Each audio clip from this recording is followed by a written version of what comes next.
श्रावण मास में कामिका एकादशी व्रत जो 21 जुलाई को पड़ रहा है और हमें किस तरीके से ये कामिका एकादशी व्रत करना चाहिए, तो मैं वो बताने का प्रयास आपको कर रहा हूं। आप लोग बड़े ध्यान से सुनेंगे। श्रीमद् भगवत गीता में दान और तप इन सब का बड़ा विशेष तौर पे वर्णन किया गया है। तप माने जब हम व्रत करते हैं तो अपने शरीर को हम लोग एक तरीके से तपाते ही हैं।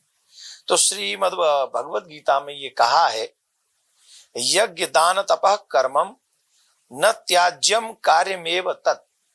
अर्थात मनुष्य को प्रयास करके 3 कार्य कभी नहीं छोड़ने चाहिए।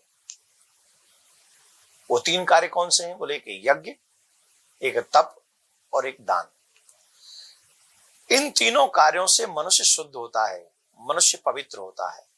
और जो श्रावण मास की कामिका एकादशी का